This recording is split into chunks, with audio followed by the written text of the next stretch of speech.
শেষ ট্রেনটা এত লেট করবে বুঝতে পারিনি। হাত ঘড়িতে তাকিয়ে দেখি 12টা বাজে।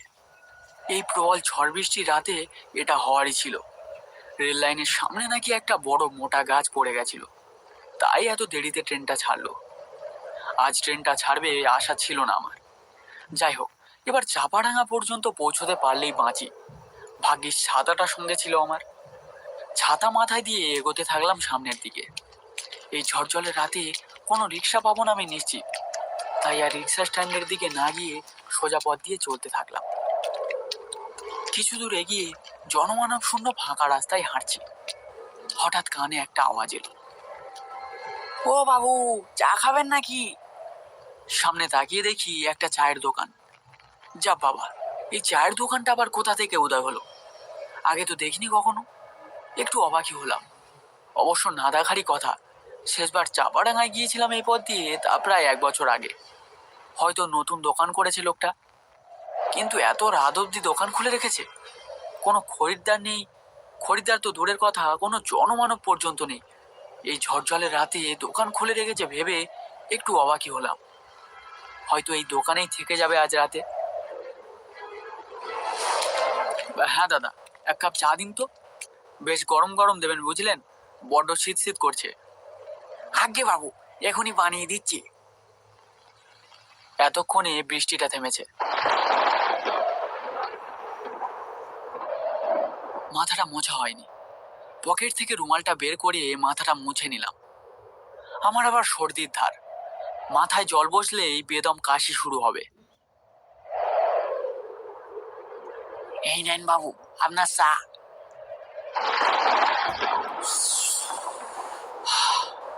বাহ, বেশ দারুণ বানিয়েছো চাটা। চায়ের দোকানের লোকটা কোনো জবাব না দিয়ে একটা মিচকে হাসি হাসলো। তারপর বলল, তা বাবু, এই ঝড় বৃষ্টির রাতে আপনি কোথায় যাচ্ছিলেন? চাপাডাঙ্গায়। কি বলছেন বাবু? সে তো এখনো অনেক দূরের পথ। আপনি হেঁটে পৌঁছাবেন কি করে? তাই তো ভাবছি। আচ্ছা ভাই, চাপাডাঙ্গায় পৌঁছাবার কোনো শর্টকাট নেই? চায়ের দোকানের লোকটা আমার এই কথা শুনে একটা মিচকে হাসি হাসলো, যেন সে আমার মুখ থেকে এই কথাটা শোনার অপেক্ষায় ছিল। হ্যাঁ বাবু, আছে তো। খেয়াঘাট। খেয়াঘাট? সেটা আবার কোন দিকে? আমি তো রাস্তা চিনি না, কিভাবে পৌঁছাবো সেখানে? আরে বাবু, আপনি চিন্তা করতেছেন কেন? বেশি দূরের পথ নয়। আপনি আপনি এই সামনের পথ ধরে গেলেই দেখতে পাবেন খেয়াঘাট। সেখানে দেখবেন একজন নৌকা নিয়ে বসে আছে। আপনি তার নৌকায় উঠে পড়বেন, সে আপনাকে চাপাডাঙ্গায় পৌঁছে দেবে।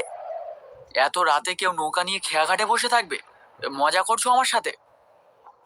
আরে বাবু, আমি আমি ছোট মানুষ, আমি আপনার সাথে মজা করব কেন? আপনি খেয়াঘাটে গিয়ে দেখবেন ওখানে নিবারণ খুঁড়ো বসে আছে তার নৌকা নিয়ে। এত রাতে সে একাই দাঁড় টানে সেই ফেরিতে। বলছো? তবে ঠিক আছে, গিয়েই দেখা যাবে। শুধু বৃষ্টিটা আবার না এলেই বাঁচি। আকাশটা তো আবার ধরে আসছে, কি যে হবে কে জানে।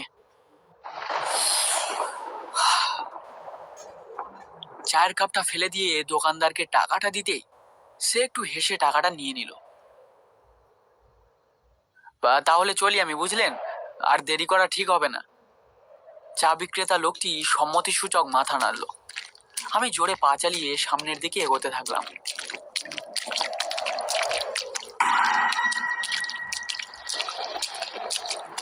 পথ পুরো ফাঁকা। কানে কিছু অস্পষ্ট ব্যাঙের আর কুকুরের ডাক ভেসে আসছে। আমি অন্ধকারের বুক চিরে এগোতে থাকলাম সামনের দিকে।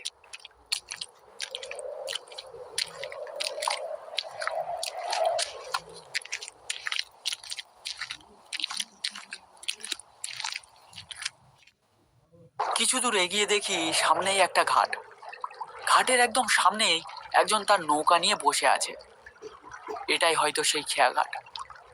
আমি একটু উচ্চ স্বরে ডেকে বলি, ও মাঝি ভাই, চাপাডাঙ্গায় যাবে নাকি?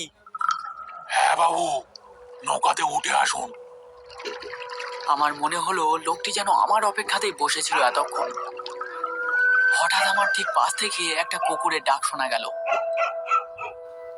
তাকিয়ে দেখি একটা কালো কুকুর ডেকে চলেছে। কুকুরটার দৃষ্টি ঠিক আমার দিকে, সে যেন আমায় কিছু বোঝানোর চেষ্টা করছে।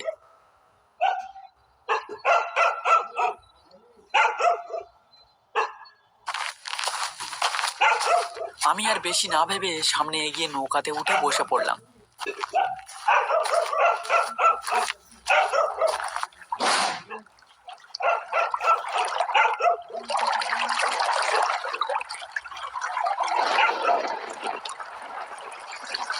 নৌকার মাঝিটা আর একটা চোখের মনি নেই, সেটা এখনই নজরে পড়লো। বৃষ্টিটা আবার নামলে বেশ ফ্যাসাদে পড়বো ভালোই বুঝতে পারছি। মাঝিটা কোনো শব্দ না করে ধীর গতিতে নৌকার দাঁড় টানতে থাকে। চারিদিকে একটা শোঁ শোঁ আওয়াজ। ফুরফুরে ঠান্ডা হাওয়ায় শরীরটা যেন হালকা ঝাঁকুনি দিয়ে উঠছে। আকাশ মেঘে ঢেকে গেছে। দূর থেকে ভেসে আসছে কিছু শিয়াল আর কুকুরের ডাক। আমি নিস্তব্ধতা ভেঙে নৌকার মাঝিকে প্রশ্ন করি, তা মাঝি ভাই, তুমি এত রাত অব্দি খেয়াঘাটে বসে থাকো, তোমার ভয় করে না?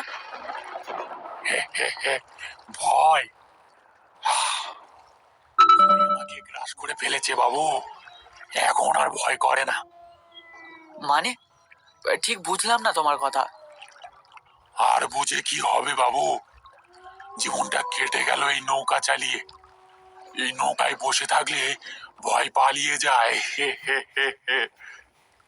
আচ্ছা বুঝলাম, তা তোমার নামটা কি? চায়ের দোকানের লোকটা অবশ্য বলেছিল তোমার নামটা, কিন্তু ঠিক মনে পড়ছে না। আমার নাম লোকে আমায় নিবারণ করো বলে ডাকতো। এই খেয়া চত্বরে সবাই আমায় এক ডাকে চিনতো এক সময়। কেন লোকে তোমায় এখন আর ডাকে না? ডাকতো বলছো যে? ও আপনি বুঝবেন না বাবু, এসব কি আর এই তুচ্ছ মানুষের হাতে আছে? এগুলো সব সেই উপরওয়ালার ডাক, বুঝলেন? আমি লোকটির কথা আর মাথা মুন্ডু কিছুই বুঝলাম না। মনে মনে বললাম, একটু ছিট আছে হয়তো লোকটার মাথায়। সব মানুষের মধ্যেই একটা না একটা ছিট থাকে, বুঝলেন বাবু? এ কি, লোকটা আমার মনের কথা বুঝলো কিভাবে? এ তো আশ্চর্য ব্যাপার। আশ্চর্য আর কি বাবু, সবই উপরওয়ালার ইচ্ছা। এবার আমার একটু অস্বস্তি হতে লাগলো। আচ্ছা মাঝি ভাই, চাপাডাঙ্গায় পৌঁছাতে আর কতক্ষণ লাগবে? তা প্রায় 1 ঘন্টা লাগবে। এতক্ষণ সময় আমার এই মাঝির সাথে কাটাতে হবে? লোকটার মতলব আমার একদম ভালো ঠেকছে না। মতলব আমাদের মতো গরিবদের থাকে না বাবু, ওসব শহরের লোকেদের থাকে। ছেলেটা কি দোষ করেছিল? একটা সাদাসিধে ছেলে, তার দোকান ছিনিয়ে তাকে মেরে ফেললো ওই আপনাদের শহরের লোক। কার কথা বলছো তুমি? কে কে কাকে মেরেছে? আপনি যার থেকে আর চা খেলেন তার কথা বলছি গো বাবু, ফটিক। ছেলেটা বড্ড ভালো ছেলে ছিল, আপনাদের শহরের এক খারাপ লোকের নজরে পড়লো। ওর দোকানটা মেরে ছিনিয়ে নিল, দোকানটা গো বাবু, মেরে ছিনিয়ে নিল। কি আজে বাজে বকছো বলো তো? একটা জ্যান্ত মানুষকে মেরে ফেলছো? আমি দিব্যি চা খেলাম, ওই কি নাম, হ্যাঁ ওই ফটিক ছেলেটার থেকে, আর তুমি বলছো ও মৃত? আজব লোক হে তুমি। নিয়তি গো বাবু, নিয়তি।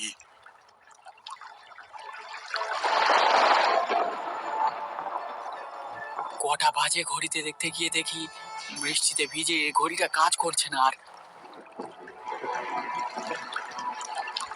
আকাশে বিদ্যুৎ চমকাচ্ছে মাঝে মাঝে। উফ, এও এক জ্বালা। কেন যে মরতে কালই বেরিয়েছিলাম, নেহাত বন্ধুর শরীর খারাপ, না হলে।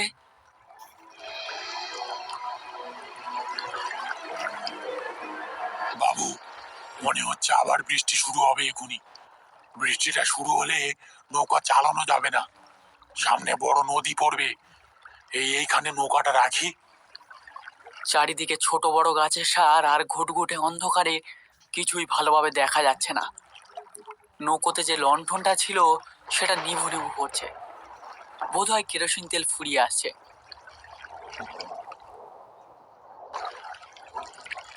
হালকা ঘুম ঘুম পাচ্ছিল, তাই ভাবলাম একটু চোখ বুজলে ক্ষতি কি। মাঝির জায়গাটা লক্ষ্য করে নৌকায় লম্বালম্বি ভাবে শুয়ে পড়তেই কিছুক্ষণের মধ্যে এই ঘুমে চোখ জুড়িয়ে এলো।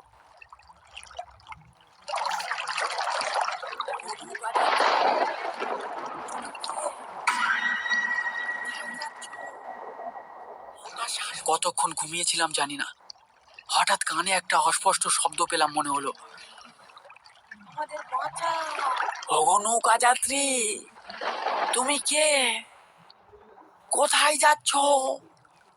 আমরা শ্বাস বন্ধ হয়ে পড়লাম, আমাদের ওঠাও, ওঠাও, আমাদের বাঁচাও। ধর্মড়িয়ে উঠে এদিক ওদিক দেখতেই দেখি নৌকাতে মাঝি নেই। গাটা শিরশিরিয়ে উঠলো আমার। কোথায় গেল মাঝিটা?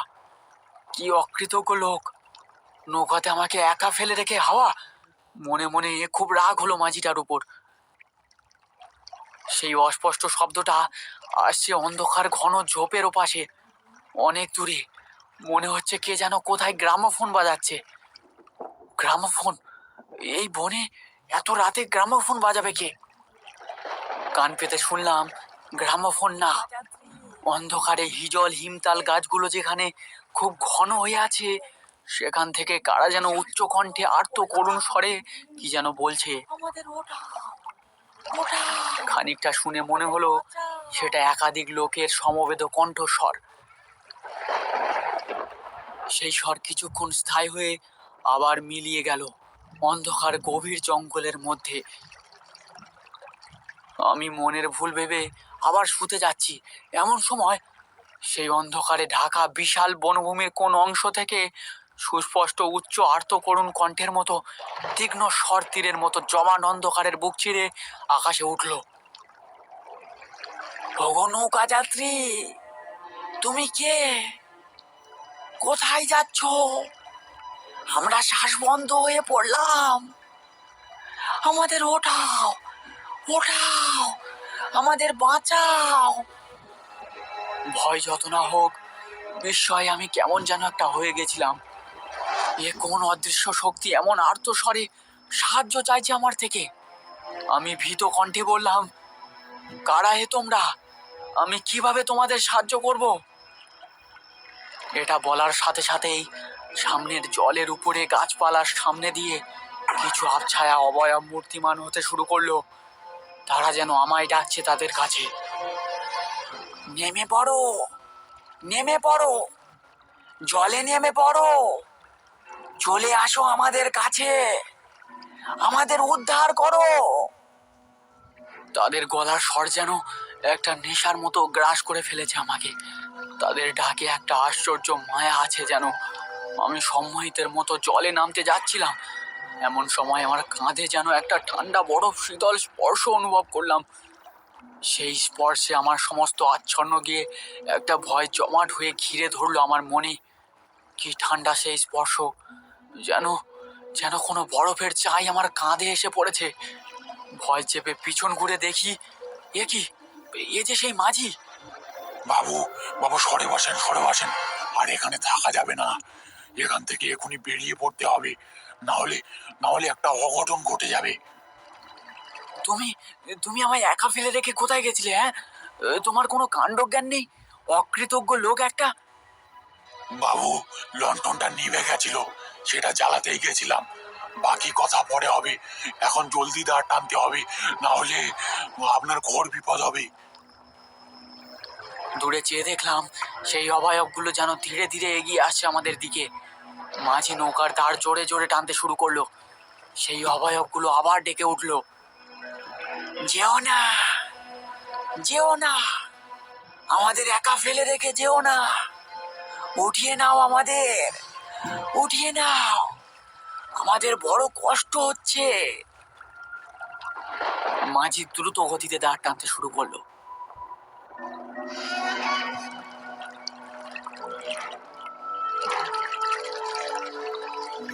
এক সময় আমরা সেই বনভূমি ছাড়িয়ে বড় নদীতে এসে পৌঁছালাম। ওগুলো ওগুলো কারা ছিল জানো? নিশি গো বাবু, নিশি। ওরাও নৌকো চালাতো, ঠিক ওই জঙ্গলের খালে এক ঝড় বৃষ্টির রাতে ওরা নৌকো শুদ্ধ তলিয়ে যায় নদীতে। সেখান থেকেই ওখানে থাকে ওরা, আর ডাকে সবাইকে ওদের কাছে। যে ভুল করে ওদের ফাঁদে পড়ে যায় সে আর বেঁচে ফেরে না গো বাবু, সে আর বেঁচে ফেরে না। তাহলে তাহলে আমরা ফিরলাম কিভাবে ওখান থেকে? আহ, সবই উপরওয়ালার ইচ্ছা। তুমি তুমি ওই ঘুটঘুটে অন্ধকারে কিভাবে আর কোথায় লন্ঠনটা জ্বালাতে গেছিলে? ওসব কথা থাক বাবু। আহ, কি বলেন তো বাবু? মায়া, মায়া, নৌকো চালানোর একটা মায়া, ও আপনি বুঝবেননি। মাঝিটা কি বলছে আমি তার মাথা মুন্ডু কিছুই বুঝতে পারছি না। জানেন বাবু, আমিও আমিও এই নদীতে বরাবর নৌকো চালাতাম, কিন্তু কিন্তু আমার মাথায় কি চাপলো সেদিন ওই দিকে গেলাম। তারপর সে কি ঝড়, সে কি বৃষ্টি। নদীর বুকে একটা জলের ঘূর্ণি দেখতে পেলাম। মুহূর্তের মধ্যে সেই ঘূর্ণি টেনে নিল আমার নৌকোটারে। সব তলিয়ে গেল বাবু, সব তলিয়ে গেল। তারপর তারপর তুমি কিভাবে বেঁচে ফিরলে? বেঁচে ফিরবো? সে যে জলের ঘূর্ণি বাবু, সে একবার এলে কাউকে ছাড়ে না। আমাকেও ছাড়েনি, আমাকেও ছাড়েনি। কি বলছো কি? তার মানে তার মানে আর কিছু না বাবু, চাপাডাঙ্গার ঘাটে এসে পড়েছি। এবার যে আপনাকে নামতে হবে। আমি চেয়ে দেখলাম নৌকা এসে দাঁড়িয়েছে একটা ঘাটে, কিন্তু কিন্তু আমার মনে তখন একটা ঝড় বয়ে চলেছে। কে এই মাঝি? এ কি এ কি আদৌ জীবিত প্রাণী নাকি? বাবু, মায়া, মায়া, বুঝলেন? বাদ দিন, আপনি ওসব বুঝবেন না। আপনি বরং নেমে পড়ুন। আমার আরো যাত্রী অপেক্ষা করছে ঘাটে, তাদেরকেও তাদের গন্তব্যে পৌঁছে দিতে হবে আমাকে। আমি নৌকা থেকে নেমে পড়লাম। চোখে পড়ল নদীর উপর থেকে সূর্য উঠছে। নিবারণ মাঝি তার নৌকার দাঁড় টানতে শুরু করলো।